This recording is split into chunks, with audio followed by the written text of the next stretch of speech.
marking time while life was slipping through her fingers, and her actions showed it. After she came to the city, she apparently had an entirely different outlook. Her letters really sparkled. They were quite clever and, well, I didn't dare show all of them to Moms. I remember that Mae said that in the city a girl had to play with fire and that the art of keeping fingers from getting burnt was not to try to control the fire but to control the fingers. When did you hear from her last?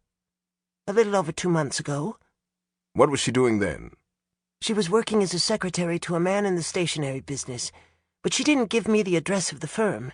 She was staying at the Pixley Court Apartments, and she seemed to be having a wonderful time.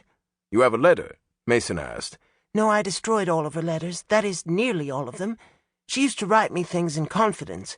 Occasionally, she'd write a letter for Moms to read, but they were mostly little notes. Did she ever come back to North Mesa after she left? Mason asked. Yes, she was back about 6 months ago, and I was never so flabbergasted in my life. I've never seen such a complete change in any human being. Her complexion was never good, and her hair was inclined to be coarse and dry. Her features aren't what you'd call beautiful, but my heavens, to see what she'd done to herself.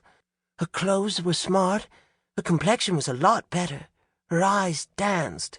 She'd been taking care of her hair and her hands, and she was full of wisecracks and all the latest slang. She made us North Mesa girls feel hopelessly out of things. You know, Mr. Mason, I'm not the moody type. I take things as they come and live life as I find it. But I never felt as blue as when Mae had left and we settled back into the old rut. Things weren't so bad while she was there. Just being around her made all of the girls feel sort of urban and sophisticated.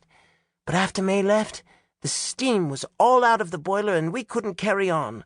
I think I understand, Mason said. I think we've covered the preliminaries fairly well, Miss Farr. Well, Sylvia Farr went on hastily. A month or so ago I wrote Sis and she didn't answer. Then I sent her another letter about 2 weeks ago, and the letter was returned with a note from the apartment house saying that she'd moved and had left no forwarding address.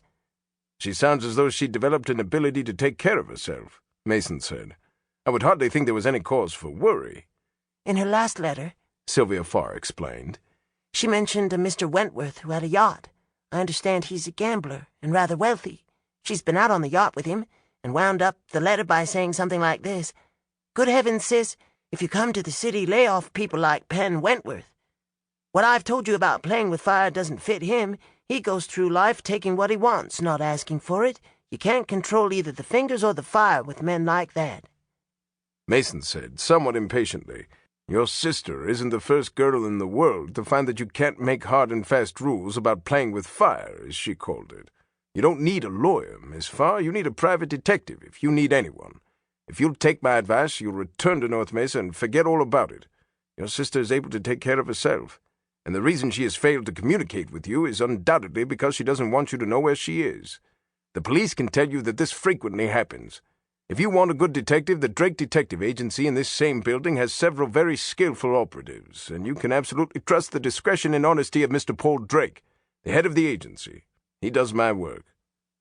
And Mason swung about in his chair as an indication that the interview was terminated. Sylvia Farr crossed over to the desk and stood looking down at him. "Please, Mr. Mason," she said, with desperation in her voice. "I know it sounds silly. I just couldn't tell it the way it was. I can't make you see Sis the way I know her. I tell you, I know this is something different. I think that she's dead. Been murdered." "What makes you think that?" Mason asked. "Oh, just several things. Knowing her and because of things she said in that last letter." "You didn't keep that letter?" "No," Mason said. "If you're absolutely convinced in your own mind that there's something seriously wrong, go to the police. They'll investigate. You may not be pleased with what you find out." "But I want you to investigate this, Mr. Mason. I want you to—" "All I could do," Mason said, "would be to hire a detective agency. You could do that just as well yourself and save yourself money. I presume money means something to you, doesn't it, Miss Farr?" "Yes, it does," she said. "But Sis means more to me than money, and I just know there's something wrong." Mason said, "Go see Paul Drake. In all probability, one of his operatives can locate your sister within 24 hours. If it turns out your sister is in any difficulty and she needs legal help, I'll still be available." Della Street said, "This way, Miss Farr. I'll take you to Mr. Drake's office."